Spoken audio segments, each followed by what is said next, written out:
All right, and with that, let's get rolling. So welcome, everyone. Welcome. Where's my thing? There we are. All right, so if you are here, we're getting started. Make sure your Zoom ID, if you're joining us over Zoom land, is your name or email so that we can identify who you are. For everybody that's here, it looks like everybody already has grabbed a nameplate. That's how we keep track of who all made it, just so we know. So if you can, make sure when you leave to turn those back in for us. All right, grab a pen if you want, grab some food, please. Otherwise, we're all going to be taking it home. And welcome to Volunteer Tax Consulting for Foreign Nationals and Tax Residents. So first off, I always like to say thank you, right? Thank you for being here. You don't have to be here. I am so excited to have you. Thank you so much for everybody that is online for joining us. It's always a really exciting day today for me. Kind of like the start of when it gets real, like we're going to do it. It's going to happen. So let's talk a little bit about what we're going to do. So we are going to spend quite a bit of time together. We're going to start off with non-resident tax training for every session. So we're going to do the first, something like half is going to be non-residents, and then the second will be residents. Everybody that's going to volunteer with us must do the non-resident taxes. That's kind of the primary focus of our organization. You don't have to stay and do the resident, but we would love to have you do that. We have a lot of people that are residents that either become that way after being a non-resident or are just born that way. They're a U.S. citizen. They're already a resident. And tonight we're going to just talk about kind of kicking off IRS requirements, clinic overview, and who is a non-resident alien. And then we'll go into more fun about introduction for federal tax for residents, filing status, and dependents. We're going to meet for next week as well, take a break for Thanksgiving, meet the last week in November, and then we're going to have one more meeting that first week in December. And that's going to be the meeting where we take the IRS tax test. There's two, a foreign student test, and that'll be on Tuesday, and then the advanced resident test, which will be on Wednesday. You don't have to take them with us, but we would encourage you to do that. Especially with the non-resident test, sometimes the questions are very badly worded. Occasionally, they're just completely wrong. And so we go over all of that information when they get here. Now, if you want to grab a nameplate and just write your name so we can find who you are, that would be fantastic. After that, everybody has finals. You're doing projects. We're going to let it all relax and wait until we come back again in early January. We'll do more training and we'll talk all about that when that time comes. All right, I'm going to just hide the control because we don't need to see that. Perfect. Okay. So tonight, what tax conversation wouldn't be required or start with some existential questions? Who are we? Why are we here? All that kind of good stuff. Then we're going to get into more of the nitty gritty, talk about volunteer requirements, talk really briefly about resources, talk about tax certification training and start doing the work on that. Then we're going to go for a little bit about the Moodle course and homework. And then we're going to take a break and we'll switch to resident taxes. All right, so with that, existential question number one, why are we all here? Right, and it all comes down to helping people, right? That is basically why we're here. We're a volunteer organization. We are here to help folks. And in particular, our focus is to help international students, scholars, teachers, and researchers. Although we will help lots of other people as well. We're not too particular about it. But in general, the idea is that we want to help. And we want to help them prepare their taxes. So as we talk about that, why did we pick this group of people? Why did we pick this type of help? Right, so all of these individuals, they do have to file generally some sort of tax return. They often have little to no support from the organizations that brought them here. They often don't know how to do it themselves. And there aren't any other really good options, right? Most other free sites won't help them. The software that's available, there's not a lot of options. It's not cheap, or they can do it wrong. They can pick the wrong software. To go to a paid tax preparer can be very expensive if they know what they're doing. And if they don't know what they're doing, then you've messed up things even worse. And there can be lifelong consequences if they don't file or if they file incorrectly, right? To come back on another visa, to apply for a green card or residency, or even citizenship. If you've messed up your taxes, that does not help it. Not that it will make it impossible, but it does not help. So that's why we're here and why we're trying to help them. So who are we? So we are a national coalition of organizations that work to help individuals provide pre-tax assistance. So I'm with North, the non-resident tax help group. Most of the people that we have here are international or are volunteers with VITA, which is a University of Minnesota student organization. We also have folks online from Lehigh University, from App State. We also work with the International Student Scholar Services for the University of Minnesota here in Duluth and Crookston, Minnesota State Mankato as well. So we work with a lot of different organizations to help people file their tax return. And so that's why we're here. And that's why everything that we do is always going to have some sort of a remote component, because we always have people, no matter where we are, we always have people that can't be with us that day physically to help. All right. Where did we come from? So we've been here, started here in the Twin Cities in about 2010.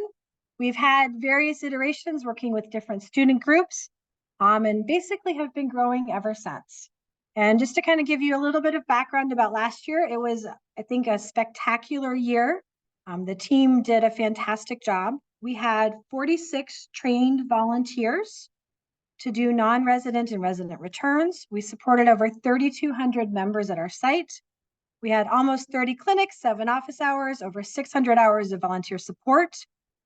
We filed almost 1,950 federal tax returns and almost 2,300 state returns. And of those, over 1,500 of them were non-resident returns.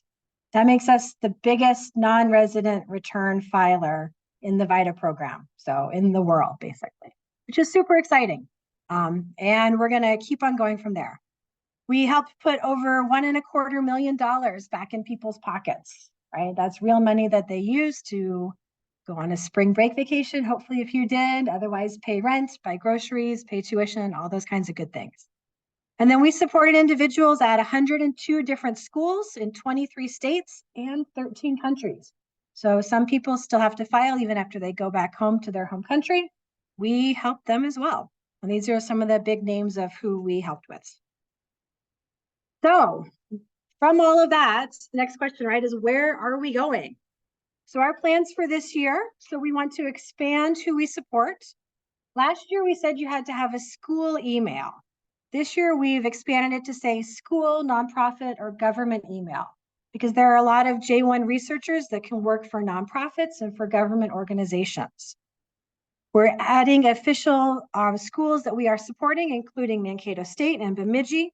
There's others in the works, but they aren't quite official yet, so we don't put them on our information here.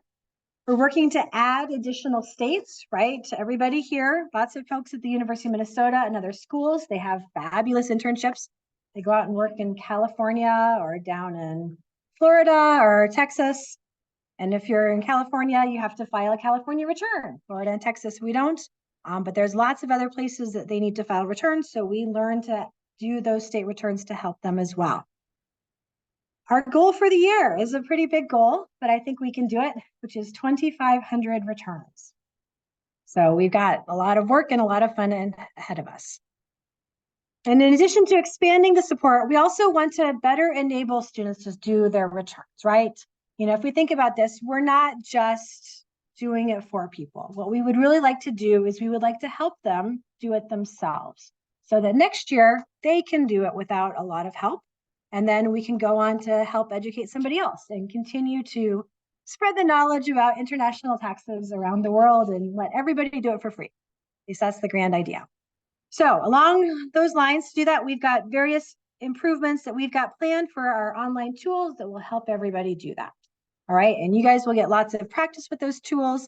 Hopefully you will provide some good feedback so that we can make them even better for everybody. All right. And then the final question, how are we going to get there? Which kind of leads into what are we doing here, right? So the IRS has a program called VITA, Volunteer Income Tax Assistance, which is a program that offers free basic tax return preparation to qualified individuals. Generally, that means somebody with low to moderate income, and it means people that can also have limited English speaking capabilities, right? So if we think about it, generally, college students that are international students really kind of fit right into that wheelhouse. I will grant you there are some, fabulous computer science folks that go out to California, Washington would make more than that, but generally the vast majority of everybody that we're going to see is going to fall into those buckets. The VITA program provides a lot of advantages. So it provides specialized training for volunteers. It provides a defined process for doing returns.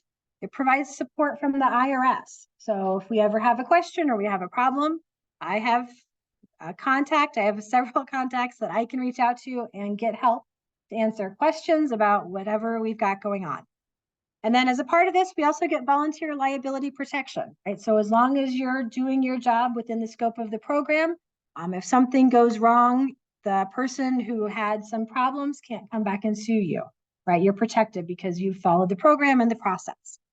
The catch though, you've got to pass some tax law tests. You've got to know what you're doing and you've got to agree to follow the tax processes, right? And that's what we're going to talk about the first bit of it tonight.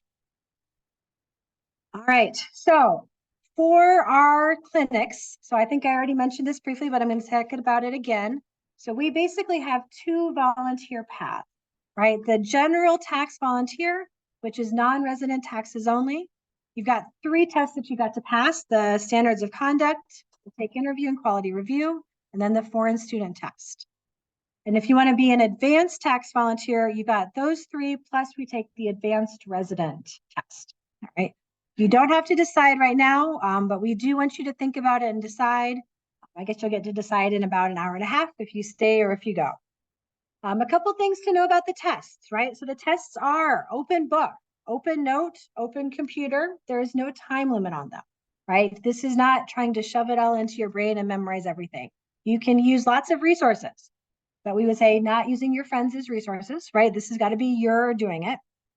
A passing grade is 80%. And you get 2 chances to pass. So that's the really big one, right? Is you only get 2 shots at it. But we're going to do a lot of work here over the next few weeks to make sure that you are ready. And I have every confidence that you all can pass if you go through the process with us. So one of the things that you'll get as you go through this is a volunteer agreement. So this form gets automatically generated in the IRS testing system, and it includes a summary of your test results. So it'll show on there, pass, pass, pass, or it'll be blank if you didn't take it or didn't pass.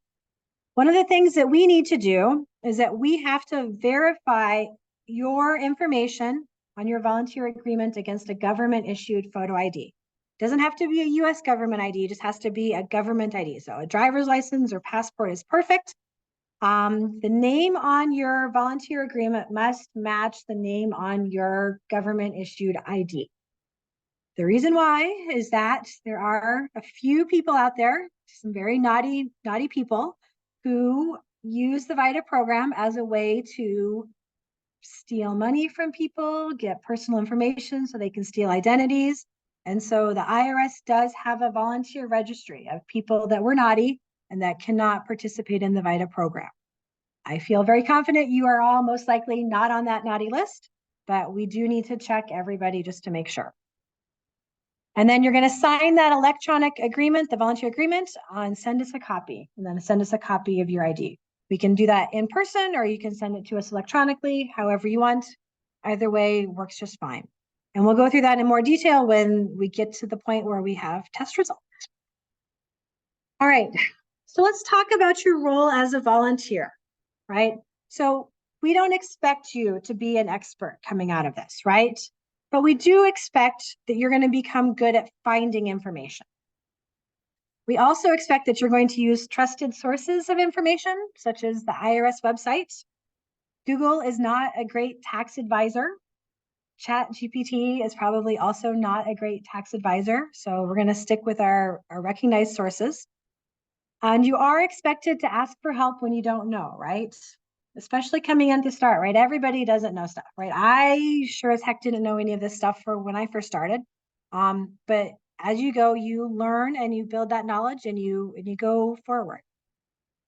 We do expect that you're going to make mistakes, right? Everybody does. Our goal is to help you make most of those mistakes during training so that when you're actually dealing with our clients, you know what to do. You've seen all these kinds of situations before and you're going to get it right. One of the key things about our clinic is that we are what's called a facilitated self-assistance, which is really fancy way of saying self-help. And it's a part of that, you are not going to be preparing the returns. So the clients are always going to be preparing the returns. You are always going to be helping them. You're going to review what they did. You're going to answer questions, but you're not going to sit there and handwrite all of the numbers in the forms for them. We will definitely do some of that sort of thing at the beginning just to help make sure you know how to do it, because you've got to be able to take their original documents and make that into a tax return and know that it's correct. You are never going to sign a tax return as a part of this tax clinic. Never. Please, please do not, because that means you're signing that you prepared it and you're liable, and you are not. You're going to always keep taxpayer information confidential, right? We don't need to be yelling out, this dude earned 100K over California. Who should we send him to? Right? We're not going to do anything like that. And be courteous. So some people come into our tax clinic, right, and they have a great night. They get a big refund, they go back home, it's a wonderful day. Some people do not, right? Some people come in and they find out that they owe a bunch of money, that they don't even know where that money is going to come from, right? Or they find out that they made a mistake 2 years ago and they don't even know what to do to fix it. So be courteous, be patient, right? It can be a very stressful time, stressful for the volunteers, but also stressful for the clients as well. And then finally, do not allow the clients to interpret the rules, right? They all want the tax law to say what's going to give them a really good refund. But you guys are trained, rely on your training, rely on your reference sources, rely on your site coordinators. Hold your ground. All right, for all of the modules, for all of the tests, and for all of the clinics, right? Reference materials are your friend. So we, again, do not expect that you're going to be able to memorize everything, right? That is what taking a CPA or an enrolled agent exam is for. We are not going to do that. What you're going to learn how to do is find what you need. So we will have reference information. We'll have it here in training. We'll have it online. We will have it for you. So one of our exercises will be a treasure hunt to go in. This is one of our documents. Find the information. Where is it hiding, right? That is what you're going to learn how to do. And then ask for help, right? So we're not going to give you the answers. We're not going to give you the answers for the test. And we don't really want to just give you the answer for the clinic, right? We want to help you learn how to find that answer yourself so that next time you can do it and you don't need our help to do that. But overall, we want you to be successful as volunteers, right? We want you to have a good experience with us. We want you to help lots of people, meet some really cool folks that are here doing fabulous things, and help everybody file their taxes successfully. All right, this is a list of resources. I am not going to go through all of them.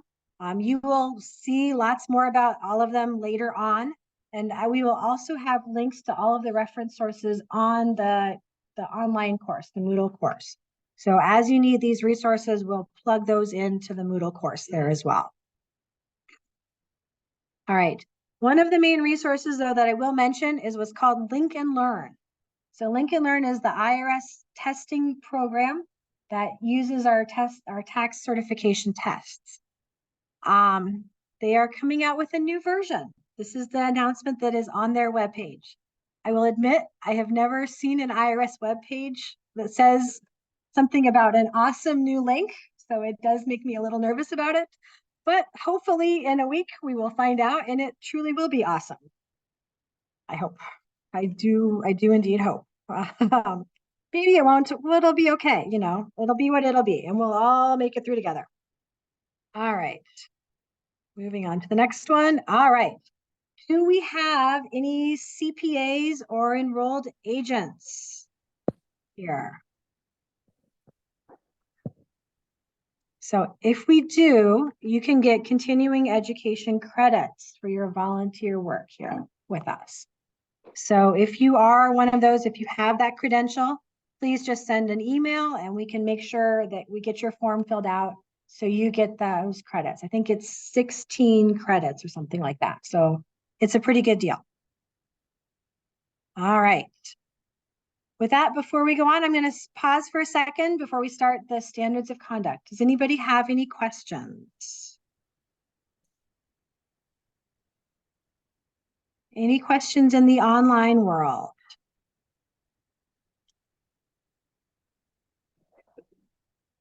All right. Okay, if you do, you're welcome to ask. Otherwise, we're going to keep on moving here. All right, standards of conduct, right? How to behave. Why am I having trouble? There we go. All right. So I've talked about this a little bit, right? The mission of the VITA program is to help eligible taxpayers satisfy their tax responsibilities by providing free tax return preparation. So as a part of this, to establish public trust, volunteers are required to maintain the highest standards of ethical conduct and provide quality service. Every year, no matter how many years you volunteer, you still must complete the Volunteer Standards of Conduct certification test and sign the volunteer agreement that says you will abide by those things. And then if you are going to be providing tax assistance, you have to also certify in tax law before you can help anybody out, right? This is one of the main things that the IRS does, right? Is to maintain the integrity of the program and the reputation and brand of the program. Everybody has to be a part of this every year. But don't worry about it, right? So it's a 10-question, multiple choice, true, false.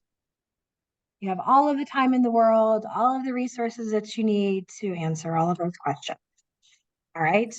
And one of the key resources is this presentation, and then all of the other materials that are going to be on the site. So, but as a volunteer, so these are kind of the 6 things that you are required to do as a volunteer. Number 1, you have to follow the quality site requirements, which we're going to talk about in a second. You cannot take any payment, ask for donations, or take any refund payments for a federal, state, or tax return preparation from people, right? No money, no tip jars, no asking for brownies, nothing like that. You cannot solicit business from taxpayers that you help or use the information that you get at the tax clinic for any direct or indirect benefit for you, another individual, or another organization. So no going saying, hey, yeah, I saw that you had a casualty loss. My cousin is an insurance agent. I'll bet he could get more money for your car. Nothing like that is allowed. You cannot knowingly prepare a false return, right? We always have to believe that the return that we're preparing is correct.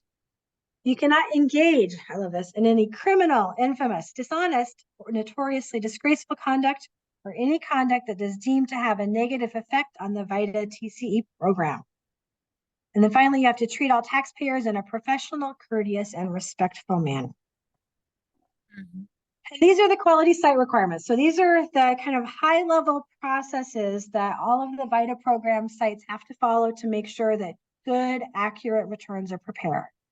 So the first one is certification, right? So you can only prepare returns that you've taken and passed the tax law tests for.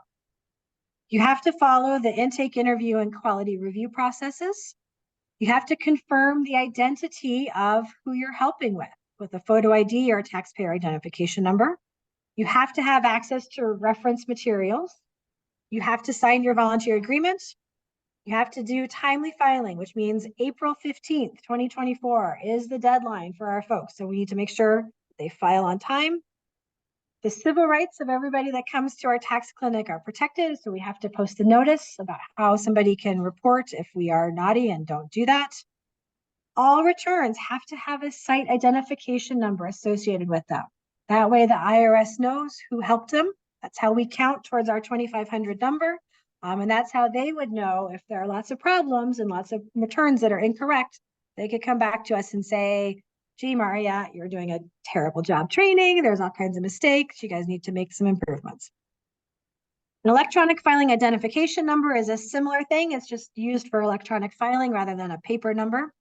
And then final number 110 is security. So we have to protect the information of all of our clients, right?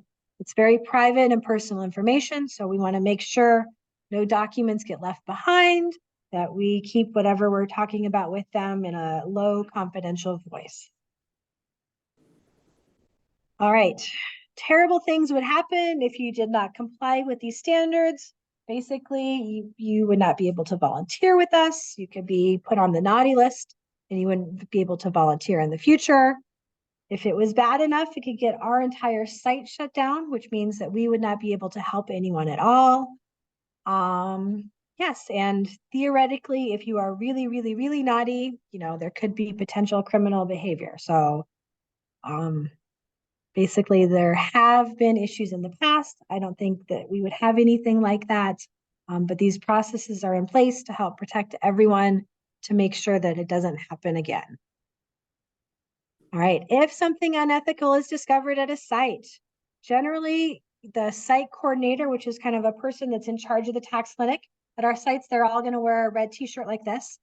A site coordinator would be your first potential area of contact to say, hey, this is going on. I don't think this is right. If it is the site coordinator that you see, or if you're not comfortable talking with them, there is the email here, wi.voltax@irs.gov. You can report anything there as well. That information is also posted at all of our tax clinics also. So it is your role as a volunteer, if you see something like this, to report it. As a site coordinator, it would be our responsibility to also do something if we see it and to take whatever you say very seriously. And we do. We've not had any issues, but we want to keep it that way. So if there are, please let us know. All right. One of the site requirements, or one of the requirements that we have, right, is do not knowingly prepare a false tax return. So what do you do if you think the taxpayer may not be telling the truth, right? Number one, you should not ignore that, right? You're at the end of this stuff, you're going to be pretty good talking to people. You're going to have a feel for whether you think maybe something is not completely clear or on the up and up. The best thing that you can do is ask more questions, right? Ask additional like sideways questions. Say, oh, well, you've told me this. Is that consistent with, something else that relates to it? Try to get to the root of the problem. Also, make sure that there are no misunderstandings, right? Because taxes are very complicated, and taxpayers, especially our taxpayers, are often very confused about what the terms mean. So, right, there's not necessarily an easy translation for qualified education expenses or qualifying child, things like that. So make sure that you talk with them to try to understand, is it just a miscommunication or a misunderstanding about a term? If you have concerns, again, your site coordinator is your primary resource. But if you're not comfortable with it, don't prepare that return, right? This is important for you. This is important for us as well, right? We don't want them to file an incorrect tax return because it's not going to be a happy day for them. The IRS catches and deals with that. You can also remind them that when they sign their return, they're signing under penalties of perjury, that they have examined the return and all of the accompanying schedules and statements, and to the very best of their knowledge, it is true, correct, and complete. All right, the Minnesota Department of Revenue penalty on this is 5 years in prison plus a $10,000 fine. I don't know what the IRS ones are. Usually it never comes to anything like that, but it's a lot of mess. We don't want anybody to be dealing with all of that. All right, let's talk about liability protection, right? Important thing. So what is a volunteer? A volunteer is an individual that's performing services for a nonprofit organization or government entity. That's us in VITA. And that does not receive more than $500 a year from the organization or entity. I will tell you right now, we will not pay you. We will pay you in pizza. We will pay you in brownies. We will give you a t-shirt, but we will not pay you any money. So you will definitely not be anywhere close to the $500 of goods or services received. And so what does the VPA do? So basically that protects volunteers from liability if they were acting within the scope of the program and the harm was not caused by willful or criminal misconduct, gross negligence, reckless misconduct, conscious, flagrant indifference to the rights or safety of the individual, and so on. So as long as you follow our processes, right? You do the certifications, you do the returns that you have the tax certifications in, you follow the quality review processes, all of those things. Those things are what keeps you within the bounds of the liability protection, right? If you say, oh, well, we're not supposed to do this, but I'm going to go ahead and tell you anyway, right? Now you've just wandered outside of our scope, outside of our processes. that's where that protection shield no longer applies to you. All right. And just for your information, so this law is not written just for the IRS or IRS volunteers. It applies basically to all volunteers. So you can think of it also as a Good Samaritan law. All right. So, pardon me, the organizations that we partner with also have ethical standards for individuals within their organizations. Here are a few of them. So the U of M has a policy on equity, diversity, equal opportunity, and affirmative action. Excuse me. I'm not going to read through all of this. This will be out there in the presentation. Everybody can read. The same thing with Lehigh University, right? They also have a policy on equal opportunity, affirmative action, and non-discrimination, as does Appalachian State University as well. And the other partners do too, right? These are just the ones that I called because I could have a list of a whole bunch of these. Basically, it means, right, we're going to treat everybody equally that comes in. We're going to help them. We're going to follow our processes and rules for how we do that. And that is the end of the standards of conduct. Mm-hmm. So as I said earlier, so it's a 10-question, multiple choice, true, false exam. It's not live yet, so you can't go do anything now, but there will be some practice for you.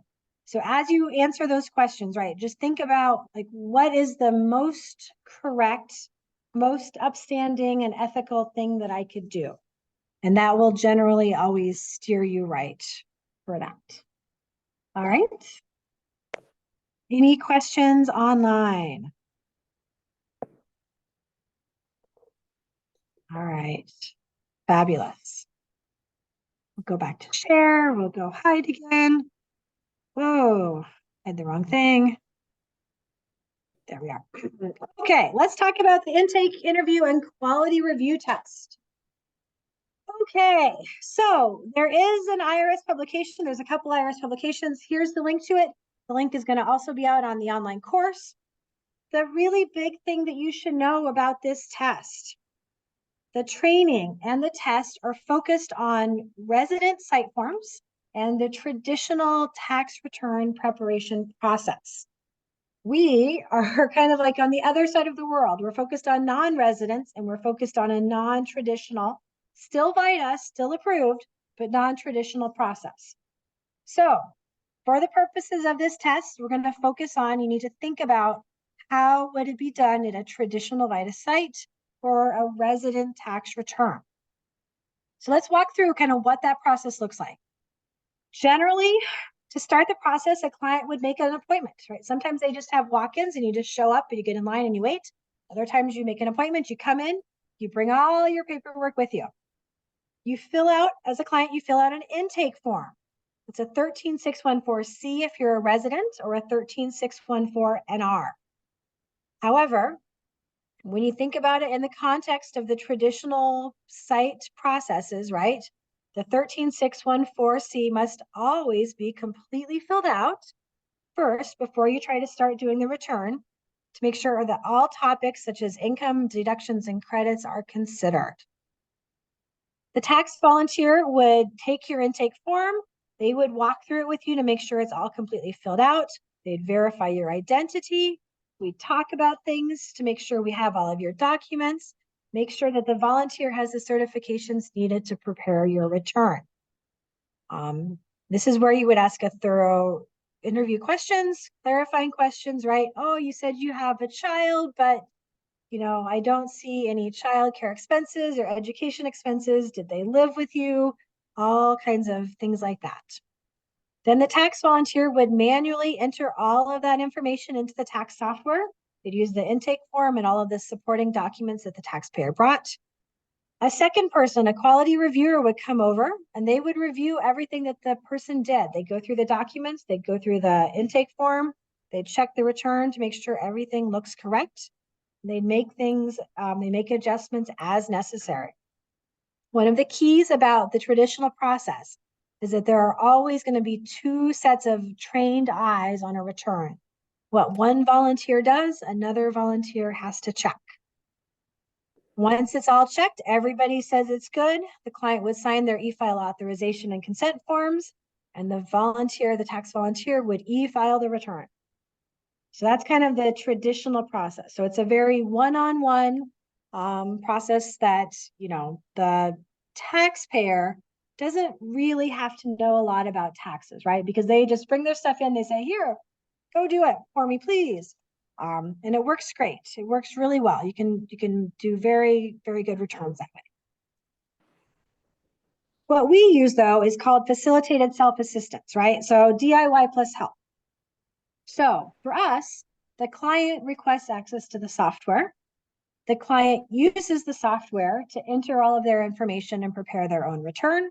And then the client will file their own return. And the clients will ask for help if they need it, when they need it, or when they want it. All right. So it is much more of a DIY approach, right? But they're the DIY, we are the help. So they're doing their own return. We help them through the process, but we can't do it for them. So we're not going to be there entering everything in there. However, we are going to be there to help fix whatever problems they have or answer any questions that they have. So we need to be super good at this software too, because they're the ones that are going to get stuck, and we've got to be able to troubleshoot all of the problems. So we still follow many of the same processes. We confirm client identity with a photo ID. We do that when we check them into the tax clinic with appointments. We verify Zoom names when we do it for remote appointments. You must still be certified. That is never going to be an exception, right? You always have to be certified. But one of the key things for us is that the tax software can do stuff that is out of scope for us to help with. All right. Mm-hmm. So one common example for that, bless every finance major's heart, is cryptocurrency, right? We cannot help with cryptocurrency, but the software can help with cryptocurrency. So we can point them to the IRS website and we can say, congratulations, I really hope you make a lot of money, coin or whatever. Here's your instructions about how to go do it. That's what you're going to do, but we can't help you with that. And we can't say that that part is right. Gracias, Mike. Oh. All right. There we go. Coming back again. Okay. All right. So if you're not sure about that, so all of our reference guides have sections about what is in scope and what is not in scope. All right. And we're going to lean on that heavily because we want to make sure we all stay within that comfortable area of this is the stuff we're qualified to do. This is the stuff that's under that process. This is the stuff that we're protected for. We also strongly, strongly encourage a quality review, right? But we can't make them do it, right? They've got the access to the software. They're off doing it at home on their computers. You know, we can't like reach into the computer and say, stop, you can't do that. But we do in all of our things say, please come see us. Please come get a quality review. And that's a lot of what we do at our tax clinics is quality reviews, just to check to make sure everything is right. Fix it if it's not. If it is, off it goes into the IRS. Because once it's into the IRS, it is not easy to fix it. All right. Okay. So generally, again, so I said earlier, right, if you think that they're lying, you should listen to what your intuition says and try to find out, you know, more information to find out if it's just a misunderstanding or a miscommunication. But on the same token, you know, if we believe them, we can take their word for it, right? We don't have to see documentation for everything. If we have a student come in and they say, yeah, I gave $50 to the university, like support animal charity. We'll say, sure, I believe you, right? If you say, oh yeah, I gave like $10,000 to the university support charity, you're like, wow, that's a lot of money. And you only earned like $15,000. You know, they're supposed to give you a letter. Did you get a letter for that? So we would ask for things like that so that we could say, okay, you know, if it makes sense, if we believe them, if it seems reasonable, we'll take their word. If it's not, we're going to ask for some more information. All right.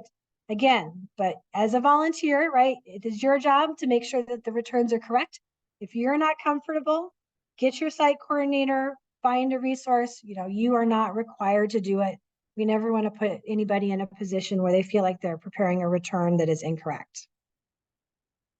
All right. And with that, that is the end of the intake interview and quality review. Does anybody have any questions about that? I'll stop sharing, see if anybody on Zoom World has any questions. I see a head shake. Thank you, Jessica. All right. All right, let's keep on going then. So we are doing fabulously on time, which is wonderful. And we're getting into the fun part, right? So the first two, right, they're both required tests. I should say it, right? Intake interview, also another 10 questions, multiple choice, true, false, open book, open note, open resources. So it's not out there yet. You can't do anything yet, but when it is, we'll let you all know. But again, thinking about it from the framework of traditional VITA program, helping residents do their tax returns, should have no problems with that test as well. All right, so we're going to move on to the fun stuff. Training for the foreign student test. All right, and as we start, I'm going to actually start kind of like way back at the very beginning, which is some really kind of fundamental, basic tax responsibility concepts.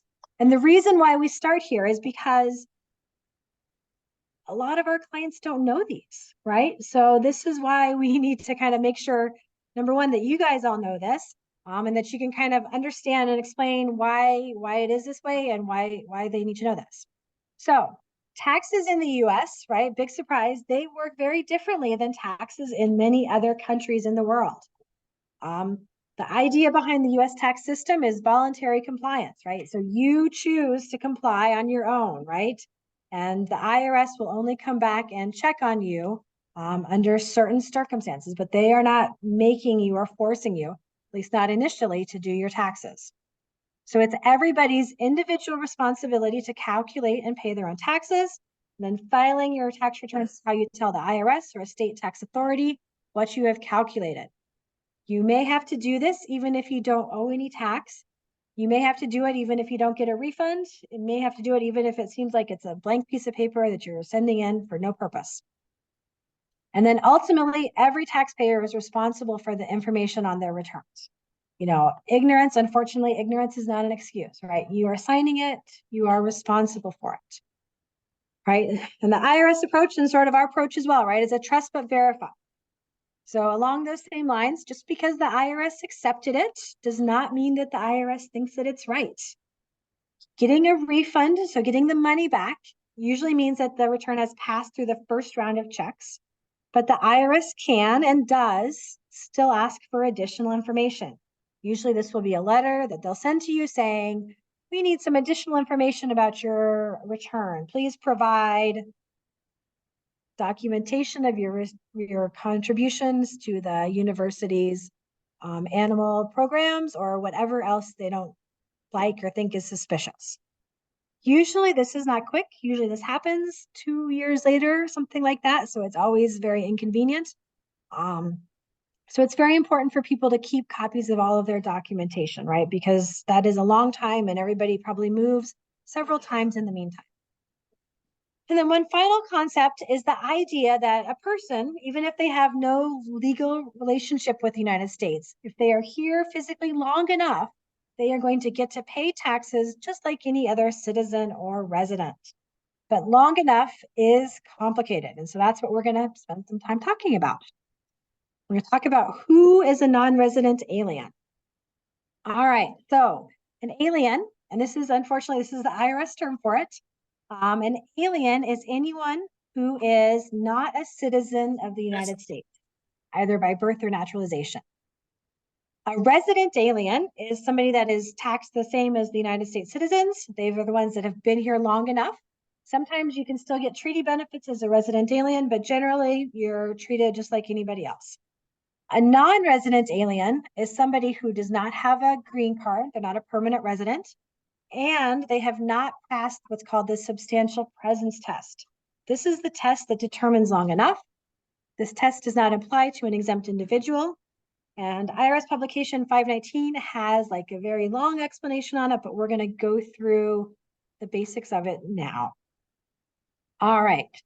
So to meet the substantial presence test, and this is like some of the most math you're going to have to do, I promise. You have to be physically present in the US for at least 31 days during 2023 and 183 days during the 3-year period that includes the current year, 2023, 2022, and 2021. When you count all of the days that you were here during 2023, a third of the days in 2022, and a sixth of the days during 2021. If you meet the test, then you are a tax resident for the part of the year that you meet the test. So this can result in 3 possible outcomes. You can be a non-resident alien for the full year.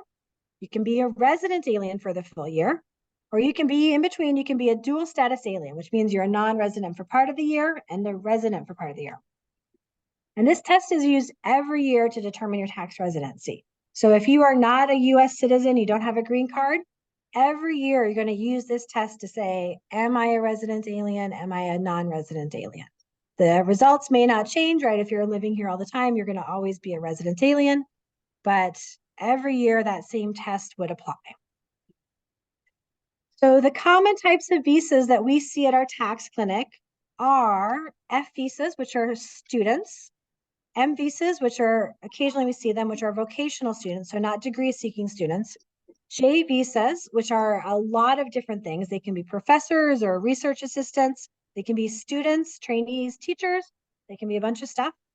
There are Q visas as well, but we generally don't see them also at our clinic.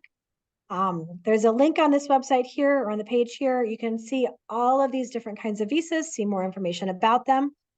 We also see on this as a link for their I-94 travel history, right? If somebody's coming into the United States, when they get their visa stamped and scanned when they come into the United States, there's a record of it. And if you go here to the I-94 website, it has all of the days when they came in, when they left. So if you're trying to count, well, how many days was I here in 2020? Well, this is a really good way to go. Well, oh, I came in on March 15th and I left on June 27th. That's how you can find out that information.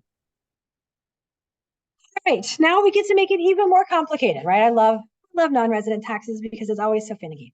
All right, so we have our tests, right? If you're not a resident, you use the substantial presence test, but we also have this thing called an exempt individual.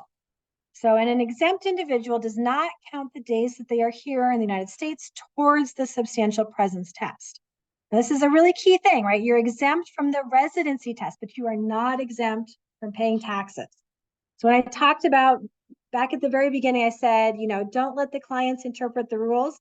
This is the number one thing that they want to interpret with us, right? I'm an exempt individual. I don't have to pay any taxes. No, I'm sorry. You are an exempt individual. That is exactly correct, but you're exempt from the residency test. You still may have to pay some taxes. So an exempt individual is a student on an F, J, M, or Q visa for the first 5 calendar years that they are present in the US. So for a continuous visit, that would be somebody that came in 2019 and has stayed here the entire time. Gesundheit. This is a lifetime exemption. So previous visits count. So if they were here like as a baby because their dad was getting a student here, that would still count. And then any part of a day counts for the calendar year. So it's 5 calendar years of visit. So even if you come in on like December 31st, you were here on one day of that year, that counts as one of your years. All right. Another way to be an exempt individual would be a teacher or trainee. So somebody that is not a student with a J or Q visa, who was not previously exempt as a teacher or trainee for any part of 2 of the preceding 6 calendar years, which is horribly complicated to try to figure out. So I have a table to try to help everybody understand. So we are in tax year 2023. So we're always going to talk about it as tax year 2023. Occasionally, we might say filing year 24. That means it's when you file your return. But generally, we're talking about taxes for 2023. So the preceding 6 calendar years are 22 back all the way to 2016. So we would have to look to see, like, look at your travel history, look at your visa history to say, were you here as a teacher, trainee, or student and exempt for any part of 2 of those preceding 6 years? So Jane, for example, she came here in 2022. She is going to be exempt in 2023, right? Because she's only been here for 2 years. She was only exempt for 1 of the preceding 6 calendar years. So she'll be exempt this year. For Jill, right, she came back in 2021. So she was here and she was exempt for 2 of the preceding 6 years. So she is not going to be exempt. That means for Jill, we have to use the substantial presence test to figure out her tax residency. Maybe she'll be a resident alien. She might be a non-resident alien. She could still be one, right? But she's just not going to be exempt from the substantial presence test that year. Joanne was here as a student, and now she has come back as a teacher. She was here back in 2016, 17, 18 on an F1 visa. She was here for 3 of those years on her F1 visa, right? So if she was exempt for those years, then here in 2023, she's not going to be exempt because she's had 2 of those preceding 6 years. Julie, on the other hand, she was here in 2016 and 17, but 2016, I said it wrong earlier, right? 2016 is 7 years before. So her years that she was previously exempt, it's only 1 of the preceding 6, right? It's only 2017. So Julie will be exempt again, right? So she was here, she was exempt, she left, she came back, she was exempt. Next year in 2024, right, she would probably be non-exempt because now, no, she would still be exempt, right? Because now her 6 is 5 through, it was 2018 through 2023. It's again going to be just 1 year. And so she'll be exempt again. It's only if she stays until 2025 that she would not be exempt. All right. Any questions on that one? This is definitely one of like the trickier things to learn about this, and you guys will get to practice to make sure you're good at this. All right. All right, so when somebody comes here on a -1 visa, so that's like the primary visa, they're the ones that are here as a student or a teacher, they can often bring family members, and those family members come on a dependent visa.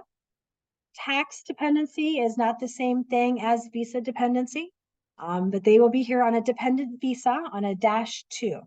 And those individuals will use the same rules as the primary visa holder.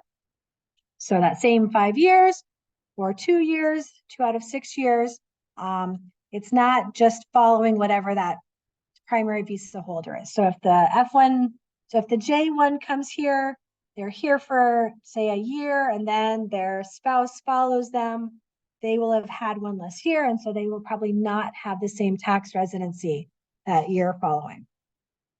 And then again, before and after the period of exemption, that person is going to be subject to the substantial presence test. All right. So in the 4011, in one of our handy dandy reference guides, there is a lovely little flow chart that you can use to help you work through this as well. All right. And we're going to, like I said, we're going to get lots of practice on that. And so that will help you determine if you are exempt from the substantial presence test or if you need to use the substantial presence test. And if you are exempt from the substantial presence test, you will need to file a form 8843. This is a pretty simple form. It basically says to the IRS, hello, I'm here, I'm on an F visa. This is my school that I'm studying at. Here's how long I've been here on an F visa.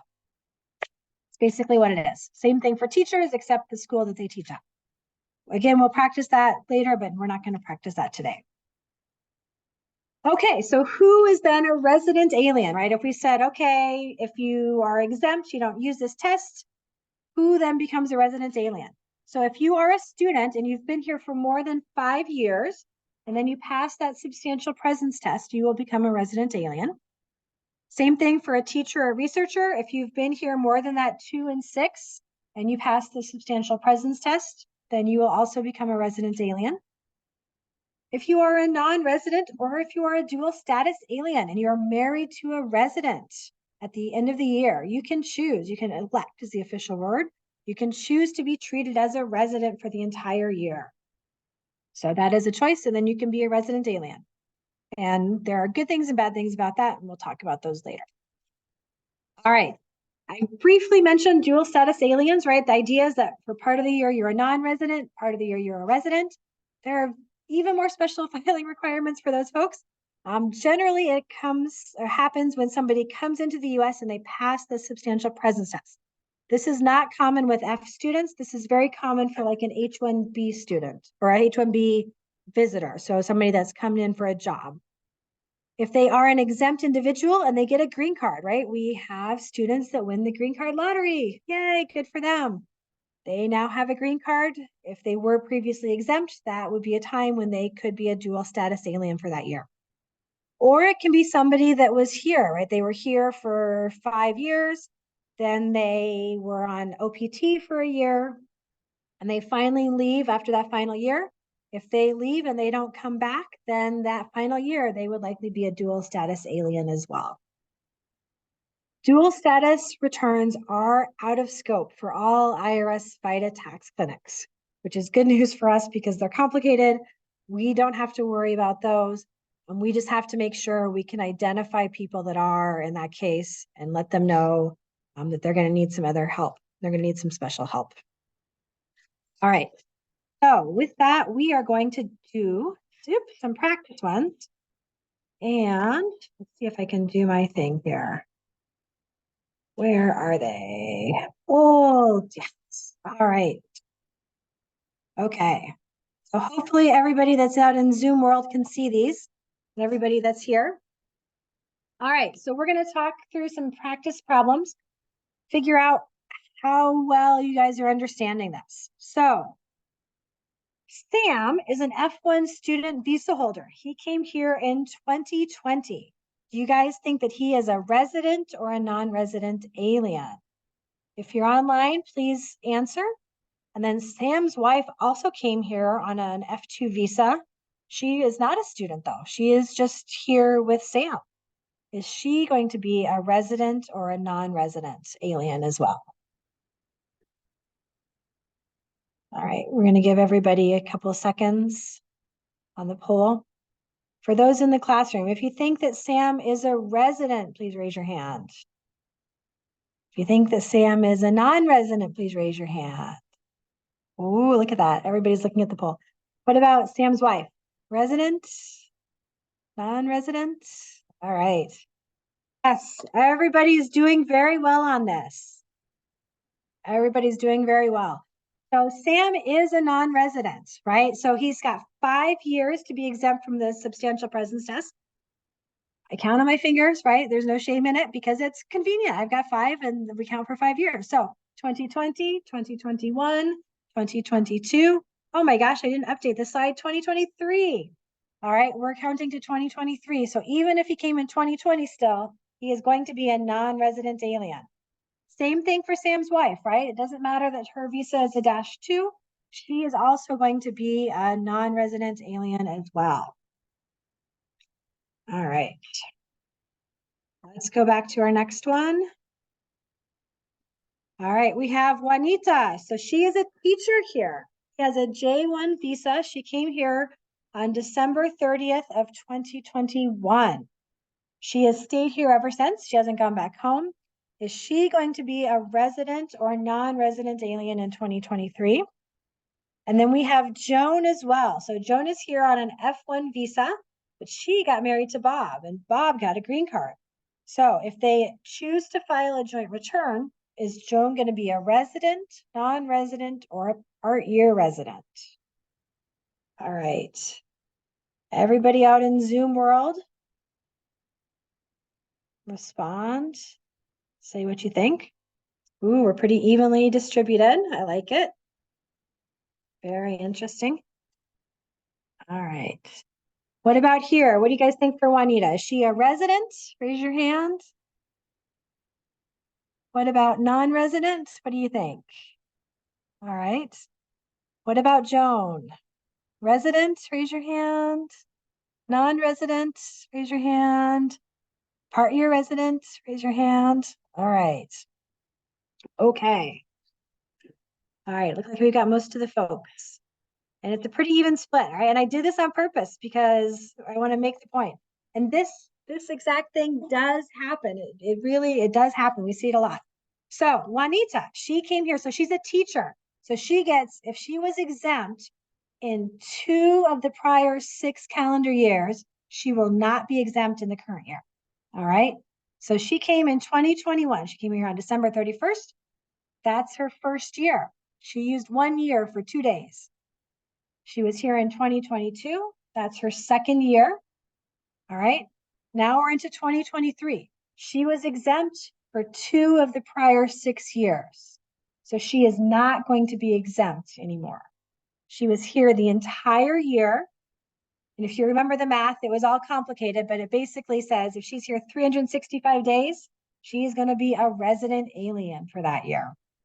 So everybody that answered resident alien for Juanita is correct. She is a resident alien. Joan, on the other hand, so she married Bob, right? So she chose to file a joint return.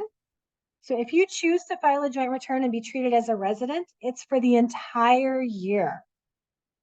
All right. There's no way to be choosing to be a, well, technically there's, okay. For our purposes here, if she's choosing to file a joint return with her spouse, she's going to be a resident for tax purposes for the entire year. So there isn't really a thing called a part year, or that would be the dual status alien. And she would not want to choose to be a dual status alien ever. All right, so we can show everybody that. So definitely a little mixed. So we'll make sure that the questions have some more practice on those. Great. Next one, we're going to do Maria. All right. So you are helping Maria do her 2023 return. She is a junior here at the university. She was here from France as an F2 student back in 2008 while her dad was doing his doctorate work. They stayed here through 2010 and then they got home.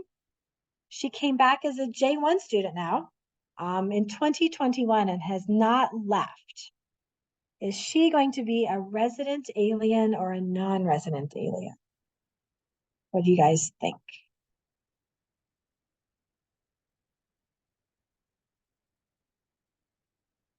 Oh, give the online folks a few moments.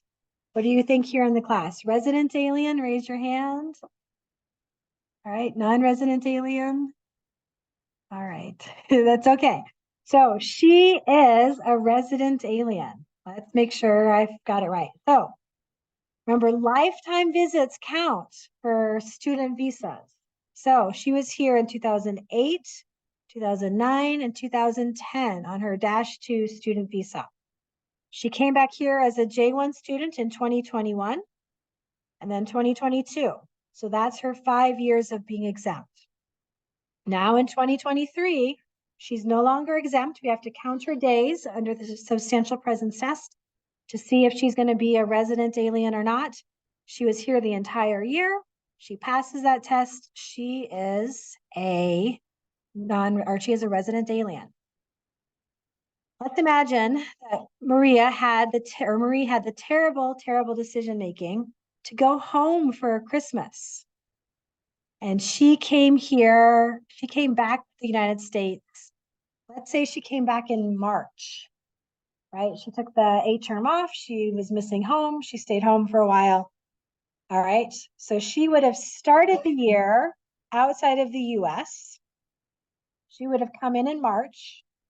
She would have been here for something like 270 days. So she definitely passed the substantial presence test. But she wasn't here. Her first day of residence is her first day of presence, which is in March. So she would be a dual status alien because for the first part of the year, she wasn't here. And so she would not be a resident for that portion of the year. And that also happens to some of our students. All right. Let's do our next one. Okay. Oh, I like this one. Let's talk about Feng. So Feng came here. He needs help with his taxes. He came as a J1 teacher back in 2021, his wife and child, they both have J2s. And now this year, so in 2023, his wife got a job. She is working now here at the university as well. So who is going to be a non-resident alien? Do you guys think, will Feng be a non-resident alien?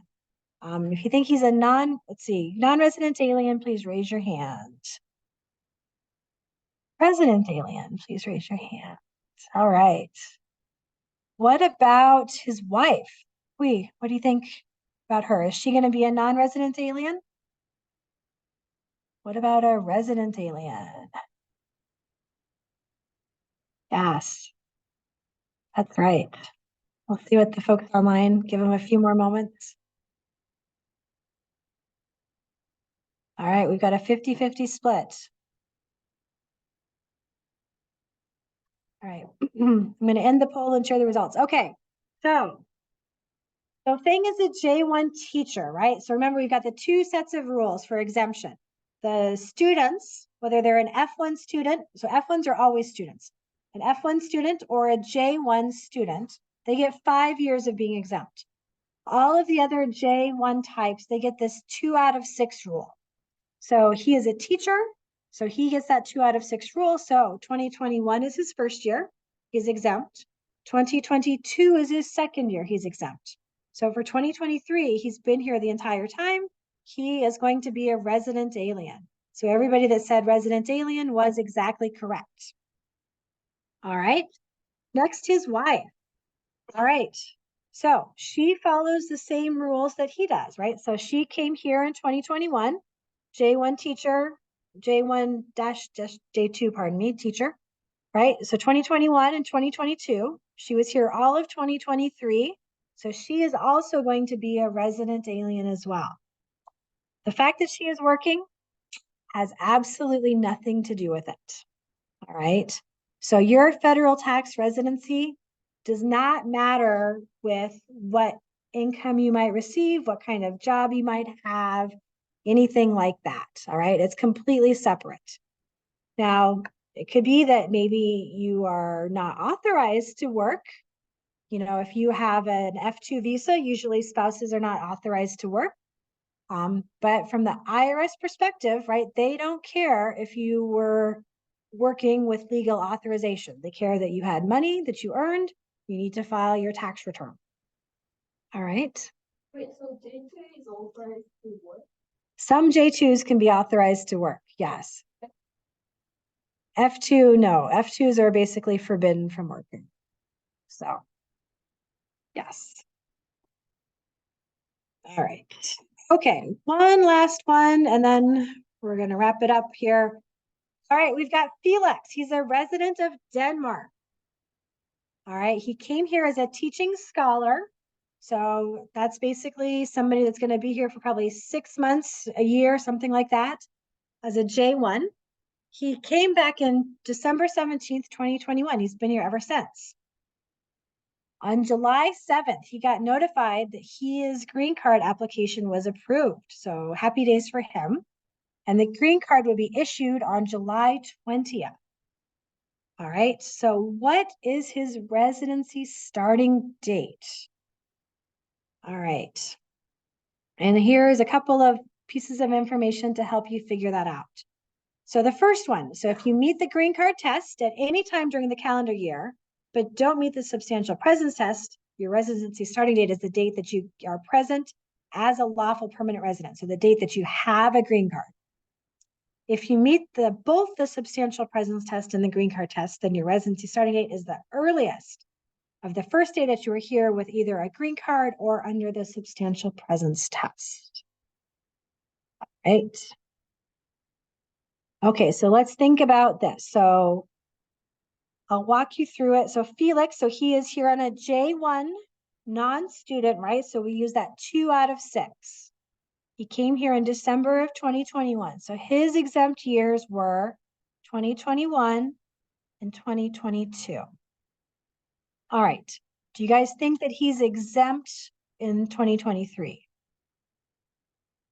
Correct. He is not exempt in 2023. So he has to use the substantial presence test. All right.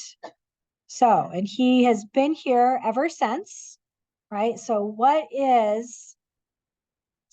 would this first thing apply, right? If he meets the green card test, but does not meet the substantial presence test, does that apply to Felix? No. Noah, what's your question? Doesn't the substantial presence test, isn't that calculated from the date you file? No, it's the date. It's about when you're physically present in the United States. That's looking for over the past 365 days. Yeah. It's not calculated from, or am I thinking something else? I think you're maybe thinking so. So I didn't say this here. Maybe I should have started with it, right? So taxes are generally done on a calendar year basis. So we're always going to be looking at January 1st through December 31st for whatever year we're talking about.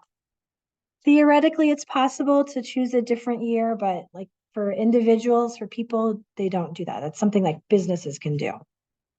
So for this, he's going to be looking at January 1st through December 31st of 2023 for his, does he meet the substantial presence test or not? So in this case, I would say that yes, he does, right? He's been here all year. He's been here for more than 6 months. He's even been here for more than 6 months at 183 days when he gets his green card.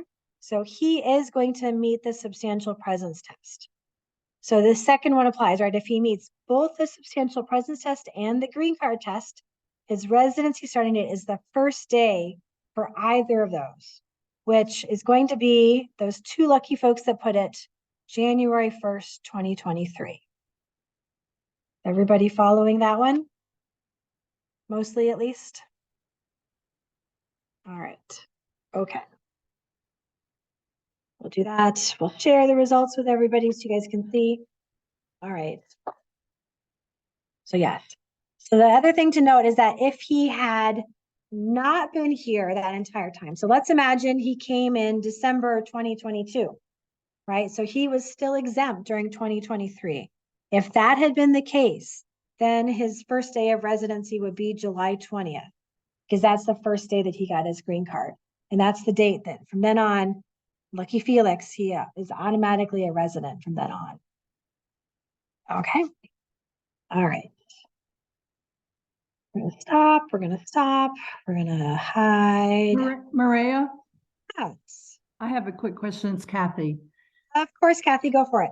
So it doesn't make any difference that he didn't pass the substantial presence test until his 183rd day?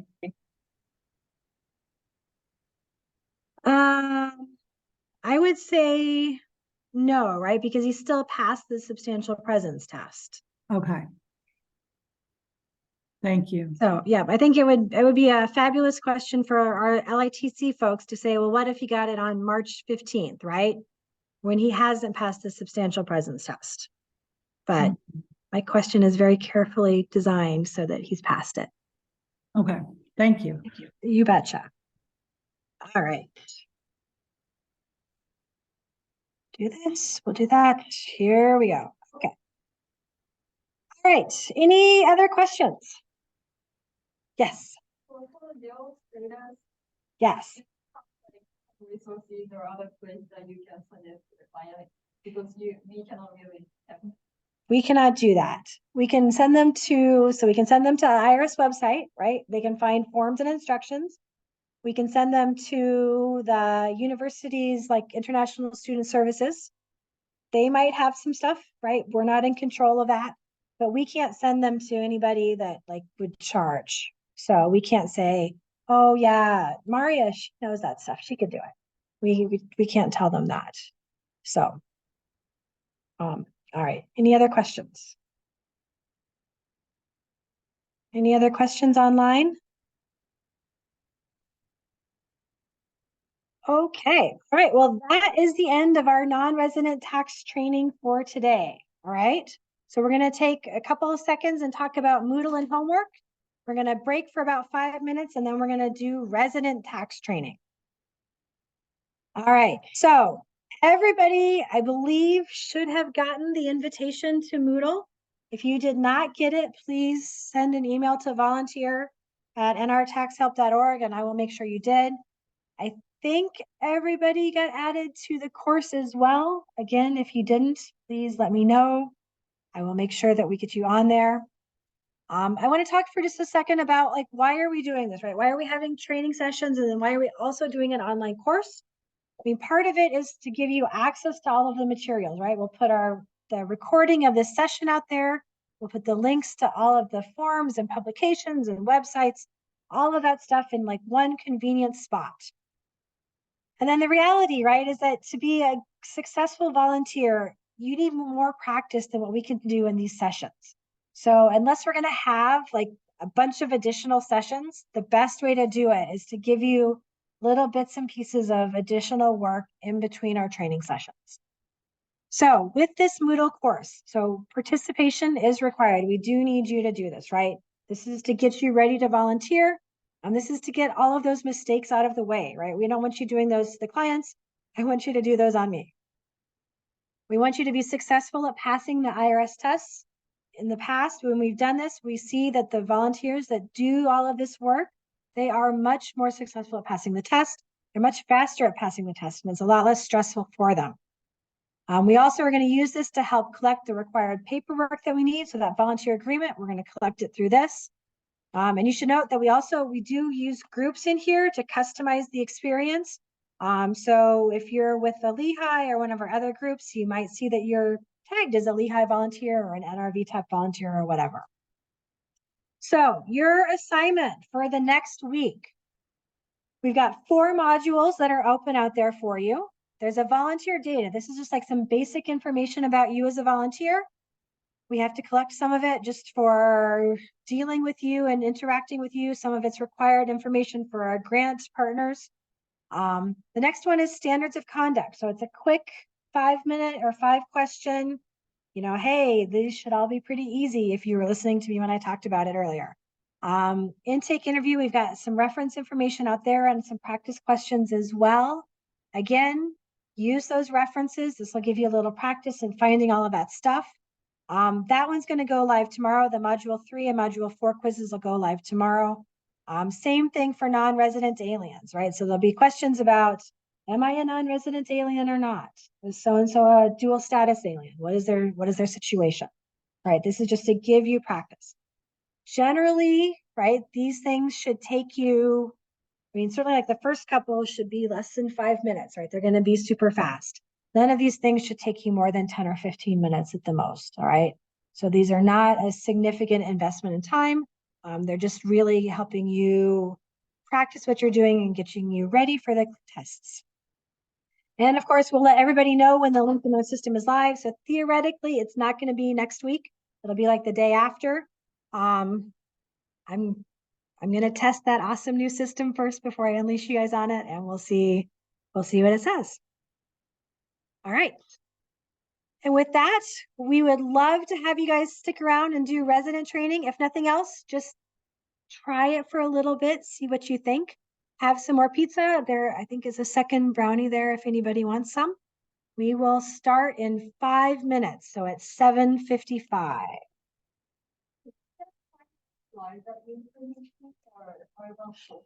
I will post them. I will post them out on the Moodle site. We're going to stop recording.